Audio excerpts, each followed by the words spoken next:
Good evening, good afternoon, good morning, or whenever you happen to be listening to this. Welcome to the Film Realist Podcast, the film and TV podcast from a complete nobody that is hopefully for somebody.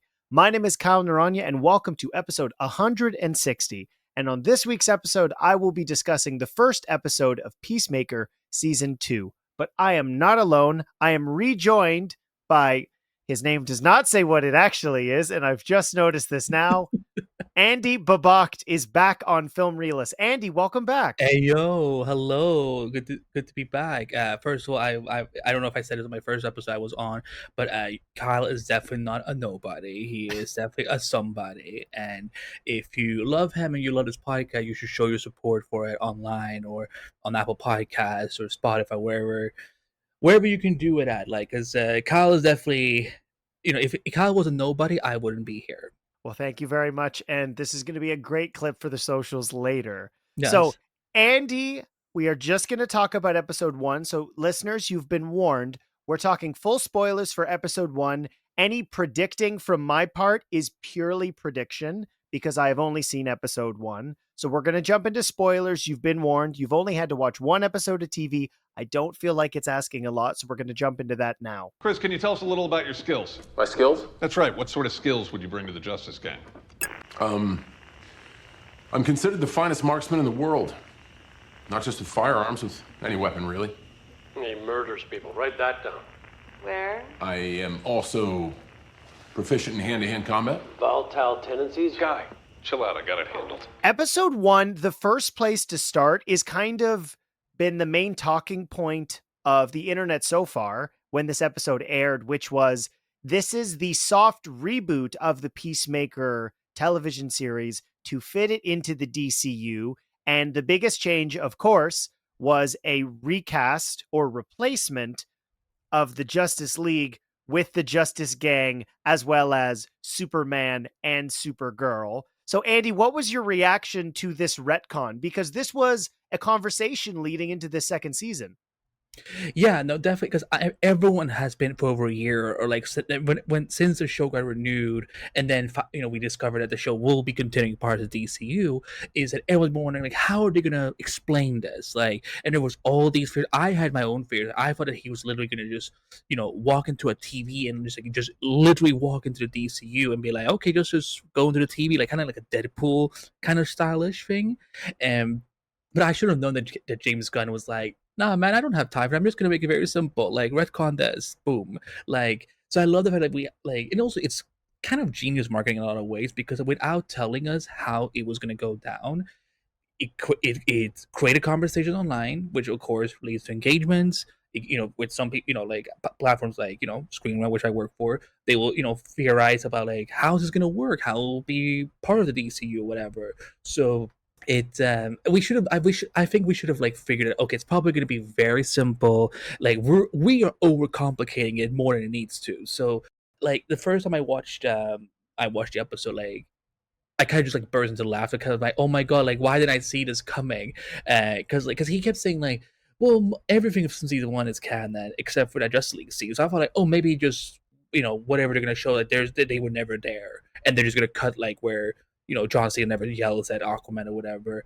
But no, like they brought all 5 of them, and I'm like, hey, it's cool that Supergirl's here for whatever reason because we know where we last saw her. So, but yeah, I mean, it's simple, it's sweet, it is, but it is also funny because like now we know like maybe we didn't need to make it so complicated as fans because like we like listen like people like me and Kyle, who was grown up with various sorts of sci-fi, fantasy, comic book stuff, like we've seen retcons are way more ridiculous than this. So I dug it. I thought it was seeing like the comparison like when people putting it side by side, and I'm like, still, even though there's like shadowy figures, it's still the second one is way better no matter what. What I thought's really funny because that was the first piece of social media content within the hour of the episode being released was that side by side. And I haven't gone through this with a fine-tooth comb. I'm fairly certain the Superman silhouette is pretty much the same. Now, I'm sure somebody's going to check that and and deny that no, it looks more like David Cornsweet. It's a silhouette. It's fine. I No. think the simplicity of it is a really good point, because there have been versions of this, and I would say the prevailing theory that a lot of people were on board for was knowing with the dimensional gate or storage that he was going to join the DCU, similar to probably the most famous example is Miles Morales coming from the Ultimate Universe and joining the comic book universe of 616. And that's how we got Miles Morales into the mainline comics. So just dealing with it in a simplistic nature, it is one of those things. If listeners want to go back to the premiere of Creature Commandos and hear me shout that it wasn't a new continuity, it was just a continuation from the James Gunn version of the DCEU, which was the Suicide Squad, Peacemaker, and then Creature Commandos. All of these things outside of Superman have very much relied on you seeing the things that James Gunn made prior to the big switch. But overall, I think handling it in the recap was the most eloquent way of saying, we're not wasting time on this. The focus of this story, and what I like so much about episode 1, I thought season 1, Jermaine would want to know this. He's my DC diehard. Hey, buddy, I know you're listening. I thought season 1 was kind of a mixed bag, but season 2, taking all of the emotional notes that season 1 laid out for us, and people are going to say a lot of content in this space, specifically made for adults, trauma dumps. But what's more interesting to me about a character like Peacemaker is his response to that stuff, and seeing where he is after a win makes what is going to be his ultimate victory, which is what I'm hoping for, even more compelling than joining him in season 2 in the new DCU, and everything's going great. When you have the dichotomy of that experience he has going into a dimension or a parallel universe where things are working well. And I don't know about you, but seeing Robert Patrick play a supportive, caring, loving Augie was so unnerving, because he does such a great job as playing a villain. Yeah, because I'm not gonna because again I've covered the trailers, but once like some time has passed, I forget what's like actually in them. So when I saw because I've seen the first 5 episodes, but when I saw the premiere and then kept watching, it's kind of like, oh wow, I forgot he was gonna be back for the season. And I agree with you that it is, because I'm just like in the episode 1, I'm just sitting there waiting like, no, there's a twist here, like there's no way he is nice, like he's but no, like it's like like the visit to the other universe is just so generally sweet, and it's and again, it just maybe just speaks to his ability as an actor that he can play both sides really really well. And but again, like I'm still like very like trepidatious about what's gonna go down, because I'm like, I don't know, like I feel like there's like something else, but it was quite a surprise, and kind of just seeing Christopher's reaction throughout the whole thing. Because yeah, like I will say I agree to your point that um I said, I even said this on the Peacemaker podcast that I do for these serious podcasts on Multiverse of Color, which is that I wasn't even gonna watch Peacemaker when it first came out, during but like this was during COVID. We're all stuck in our houses. We couldn't really do anything. And like I'd seen the Suicide Squad, which I'm like, I really did not like that movie. But I was like, but damn, like I'm intrigued by John Cena's character. So like, but I'm like, I will probably watch a show when it's like done after season 1 or whatever. But then again, COVID, as I said, there was not much to do. So I was like, okay, I'm gonna check out. I think it was like the week when episode 3 had dropped or something. I think that's why I tuned in. And I watched, I'm like, uh, this is not what I expected, but like I'm surprisingly digging these characters. I like when James Gunn does dramatic stuff. Like his humor and comedy style is hit or miss for me. Like some of it works, some of it does not, some of it is actually like really offensive. And but like when he does dramatic storylines for his characters, I'm like, that's when he really gets to shine as a filmmaker, a storyteller. And I think again, I've said this before, like this is like some of John Cena's best acting I've ever seen. Like he is like because everyone when you're when you looked away like you do, as John said, you're big, pretty, muscular, all those things. You're expecting him to be like this macho action man, or whatever, which he is in a lot of ways.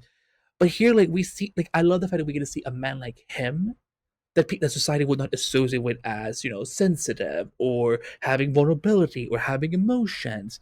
And I think that's why I'm like, okay, like I know like people like hate Peacemaker, they hate because it's a big joke, but I'm like, they've done something special with him here, and like, and I think this season we really get to see it a lot, and like when we're focusing specifically on the premiere, yeah, he like having to like because he as he's seeing like oh the life he could have had, it's also traumatic because now he's having to relive all the to go with his dad on in his universe, the loss of his brother in his universe, his trajectory as a whole in his universe, and then here they're talking like a normal family, which is probably he never got to have that. Well, and allowing that opportunity for the vulnerability does showcase, and James Gunn has said this, if you're really curious about all of the behind the scenes for this, they're doing a podcast about Peacemaker on HBO Max, which is really great because you get to see snippets of each episode discussed with more detail, which I think is really great. It's essentially like a commentary track, but it just happens to be available on YouTube. So if you're interested in that, I highly recommend checking it out. And one of the scenes that James discussed that to me really did show simplicity is not a word that people commonly would like to be used when discussing acting because it seems like, well, they didn't do very much. But I'm most impressed when an actor can convey something without doing a ton, because overacting in specifically the comic book genre happens a fair amount. And his experience with a happy family, and you can see all of the layers of the thoughts Chris is having during that experience, where he's of course filled with joy. The brother he never knew is now here as a grown man from The Office. And then he has a happy Augie. And just like us, he's trying to enjoy this thing, but also waiting for, as you said, waiting for that hat to drop. Like, what's going to happen? And just seeing the tender relationship that this Augie has with his Chris. And just, it's a moment James pointed out. And I'm really glad he did, because when I rewatched the episode, it's something I had completely missed, which was Augie just sort of, I think he taps him on the shoulder or like rustles his hair, and Chris just like falls apart, because even by the end of Peacemaker season 1, when he is where he should be at the top of the world after saving the world from an alien invasion, he's still trapped with the ghost of his father sitting next to him when he should be at his best. And to continue that moving forward, to quite literally have him physically exist with the use of the multiverse. And I'm so glad we live in an era now where this is not something that has to be overly explained. We've had our Spider-Verses, we've had our No Way Homes, and now getting to explore more of this in the DC aspect of the universe. It's compelling to see where that is. And what I appreciate so much about this show is that's just one sequence that kind of sets the table for the main episode.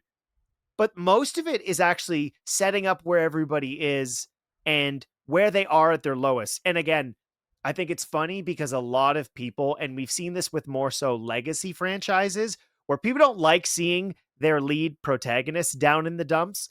But for the sake of SEO, as somebody who likes The Last Jedi, I thought Luke's arc in that film was incredible and allowed Mark Hamill to do some of the best acting he's ever done.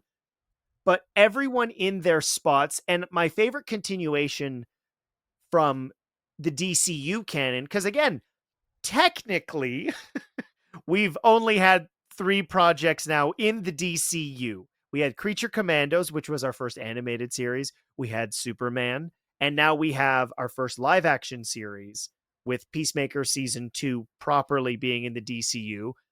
And continuing what has been essentially their Agent Coulson, which is Rick Flag Sr., and his storyline continuing from Creature Commandos, even getting the little brief moments we have with him, but his communication with Economos, and where unfortunately Steve Agee has to see what he has to see in that first episode. But I like the through line already and seeing these characters' stories are continuing.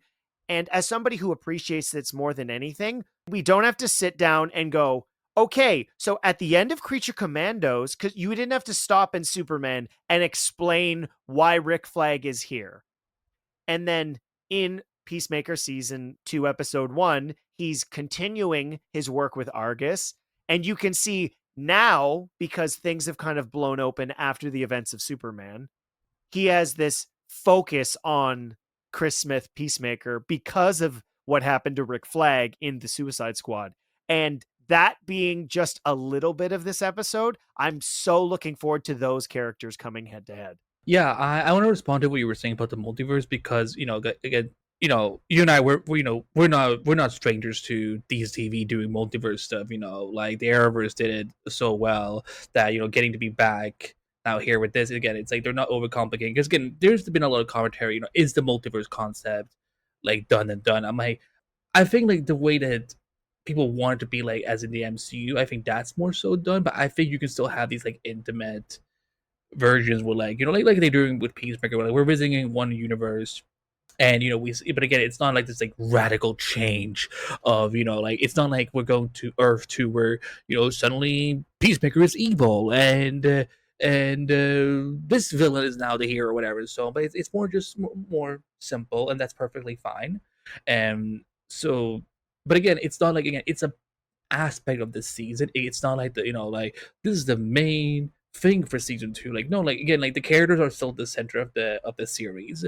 And we like that's the thing. Like I again as someone who was not even expecting to like the show as much as they did, like because again the only reason I decided to check out Peacemaker was I love John Cena, he's hot, and also I love Daniel Brooks. Like I think she's an amazing actress, and she's like one of the best characters on the show, which is why I'm like me and my co-host on our show, we were saying that she doesn't really get a lot to do in these like first 5 episodes, which is kind of disappointing because she was one of the best. She was one of the driving forces of season 1. She's one of the reasons like why a lot of the characters are now stuck in this position they are, because she outed her mother's actions to the entire world.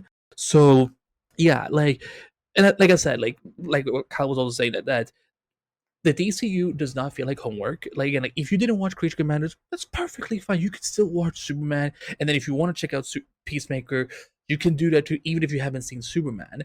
And that's been like it should like these writers should not feel like homework. But like for example, if you already are on HBO Max and you're wondering like, well, who's Rick Flag Senior? Oh, well, I could watch this anime show where I get to know everything about him and explore like why is he where he is now. And I think that's refreshing. So but yeah, when it came to all these other characters, like again, like I think the one that I'm still most like horrified by is Amelia's like bar scene because I'm like, first of all, like Jennifer Holland knows how to throw a punch. Like I would not mess with her ever. And but the fact like when all the dudes just gets on her and they just throw out, I'm just like, really? No one, like none of y'all in the bar is gonna go and like help this like almost dead woman out? Okay, I see how it is. So again, there's so much meat to this season, and in this premiere alone, it's like everyone like no one is really in a happy place. It isn't like like oh like 5 out of 6 are suffering and one is like oh yeah I'm having a chill. No, they're all dealing.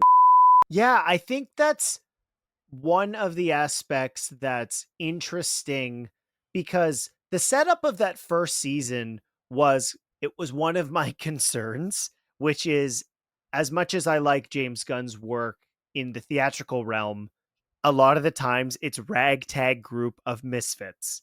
And that of course continued with Peacemaker. And in Peacemaker season 2, we're actually getting something from him that we haven't got yet, which is everyone is in a bad place. Nobody is having success.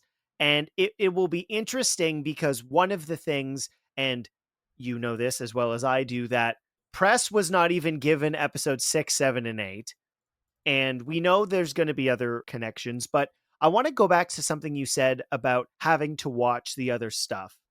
And this is a DC focused episode of the podcast. One of my favorite aspects of that being the case is, as opposed to feeling like required reading or homework so far. And I don't mind if it gets to a point where, no, as an example, we know we have Superman, we know we're getting Supergirl, and the likelihood of the next feature after the Batman Part 2, which is Elseworlds, will be some version of a super family story. I think it would be ridiculous if people skipped both of Superman and Supergirl to go see Super Family. Personally, I think that would be idiotic. But so far, as we discussed earlier, they are more companion pieces than spots. I mean, they fit in the same timeline, but the impact that each of the characters have is enhanced, not required to see those things. Rick Flag's story in this, although actually, I should mention this before we get started. Peacemaker season 2 premiered when we're recording this a couple days ago. And so I loaded up Crave, which is what you can watch it here in Canada on, at 9:00, clicked it. Oh, there's Peacemaker. And it gave me it gave me about a 10-minute recap of the Suicide Squad. And I was watching it thinking, oh, this is really interesting. James has edited out anything that didn't make sense from the Suicide Squad. And then we'll see what didn't make sense in Peacemaker season 1, and then we'll get started. So I kept watching and watching, and then the first episode of Peacemaker season 1 started. So I realized I had clicked the wrong episode 1. But I'm curious, based on what I just said, which was obviously a complete user error on my part. And James has said this, we're people who understand how this continuity stuff works. And I think it is smart of the show to say, here's what's going on, but that's not the point. What you care about is the story we're telling, not how it fits perfectly into the continuity that has to be exact. Everything has to make sense, and there could be no mistakes.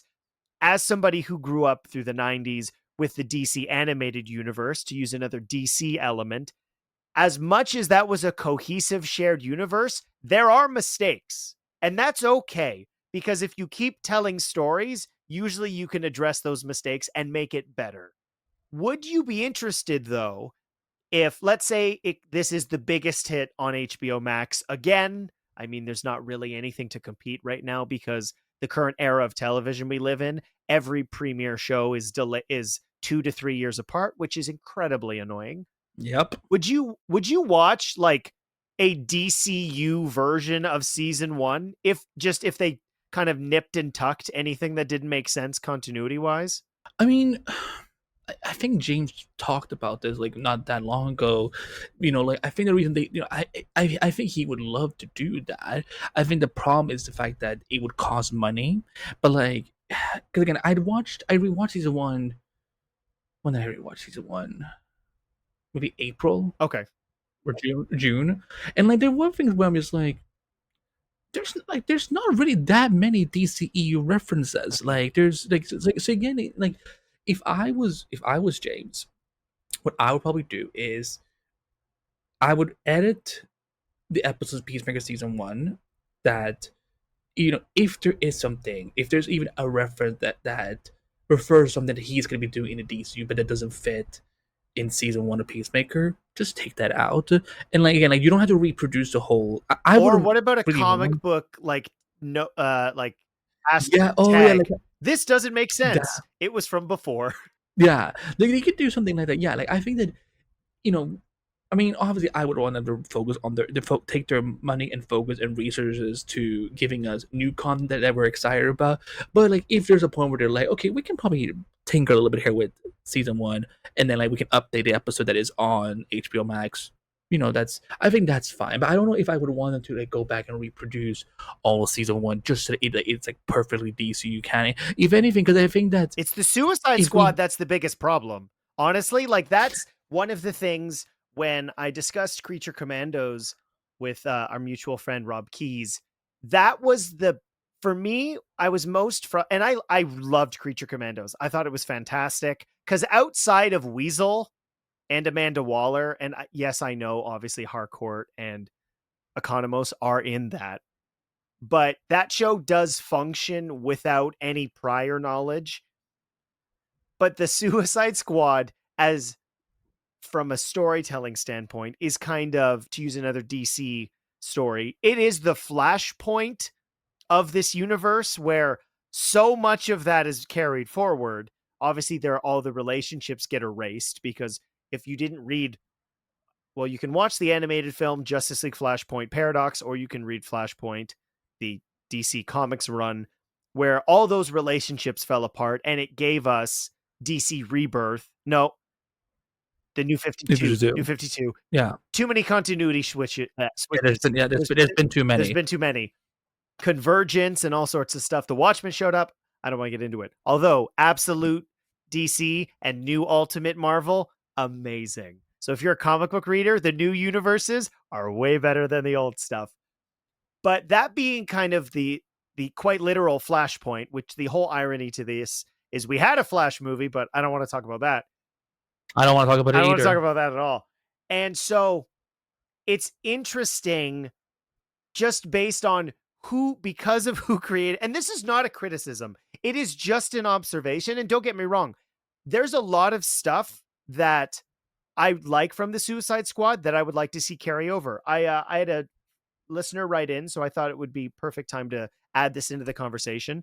I'm going to say things that I would like to see, and I just would like you to say nothing, because obviously you are 4 episodes ahead of me, which is, there's been a lot of the conversation for this show is the continuity stuff. But thankfully, as we've said, you can just, the recap does the work and you just get into the meat and potatoes of this, which is what's actually happening with our main characters. But with this being the case, with a show like this being produced and written by James Gunn, directed by James Gunn, obviously on HBO/HBO Max, which is their tentpole premium cable platform, there's elements that I would like to see carried over specifically from the Suicide Squad. And I would like to see most of those characters come forward. So that being like Bloodsport as well as Harley. If the DCU does not use Margot Robbie, which would be shocking given Warner Brothers' relationship with her in general, especially after something like Barbie, that stuff I would like to see, but not being beholden to cameos is not what I'm interested in. I think we haven't really talked about it yet, which is a perfect pivot point.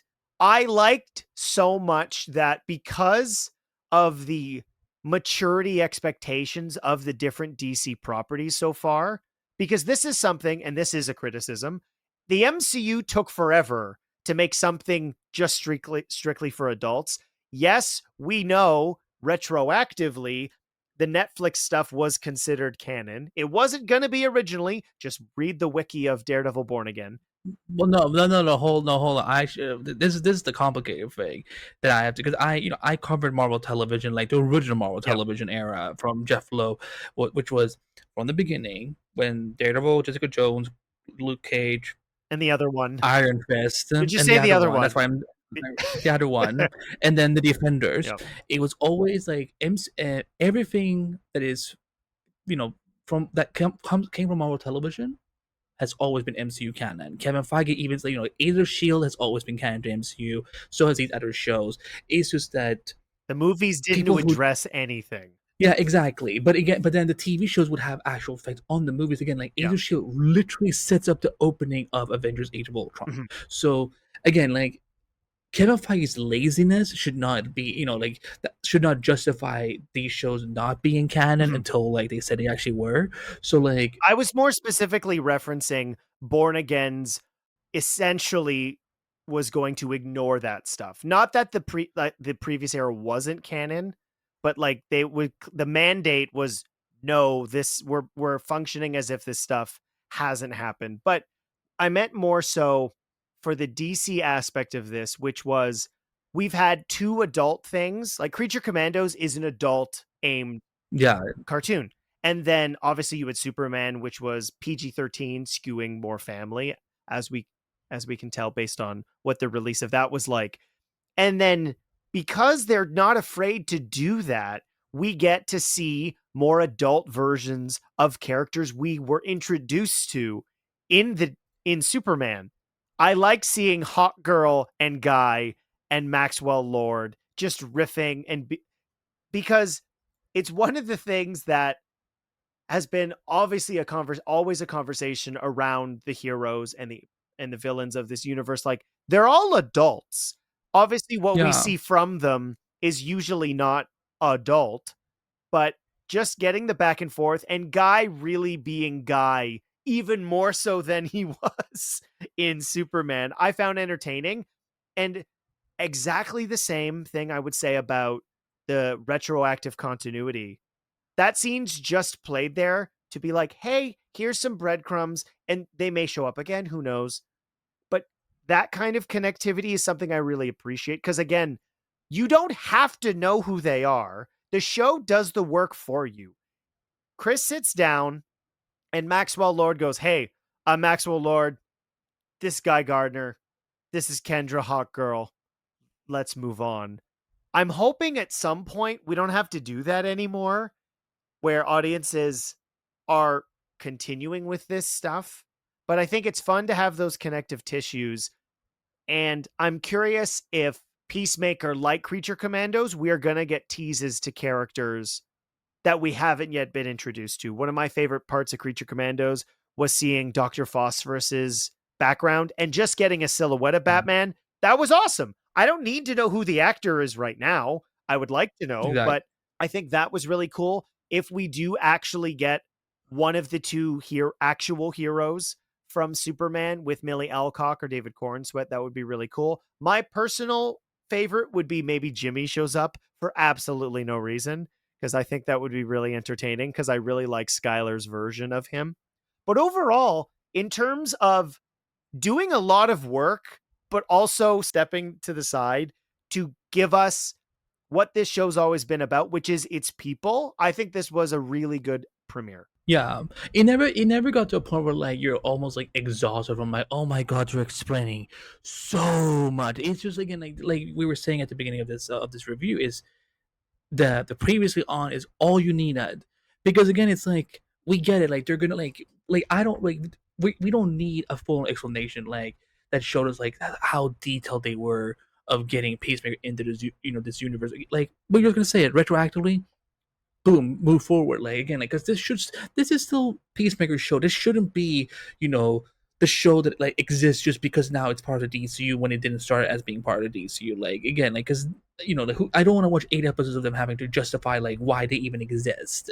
Like that would be kind of just annoying and very pandering. Because I'm like again, don't don't assume your audience is dumb. You have smart people, they can understand, and I think that's why I think that previously on was enough. So yeah, like, again, as far as like if we think about outside the multiverse DCU stuff or whatever, as a Peacemaker episode, it's a great episode because again it's not just it's not a spending 50 minutes about like, oh my god, that was crazy what happened in Metropolis last month or whatever. Like, and then we get to Peacemaker. Like, no, like we were getting right to Peacemaker stuff. Again, like, I think like the Justice Gang's cameo was, I mean, the thing with the microphone just had me like bawling in laughter because I'm like, that's like, as a podcaster, that's like the worst nightmare thing for any of us.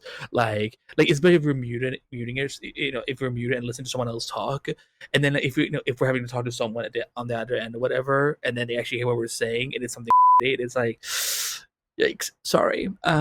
But yeah, again, as a Peacemaker episode, it's great. And like, and I not to I'm not gonna give too much away, but like as a season two, from what I've seen so far, is definitely stronger than season one because it's getting to like it's a deeper, meatier point. Again, I think the only thing that if this show could just retire the comedy aspect, but again, they're never gonna do that. But like for whenever like there's joke that doesn't work with me in the show, all the like emotional, dramatic, and character building stuff always overshadows those problems so much, and I'm like, I want to keep watching. So Awesome. Thank you so much. I think that's pretty good. Like, it's a 45-minute episode of television that we've definitely addressed all of the aspects. It'll be really interesting to see how this show snowballs because Superman is now available at home.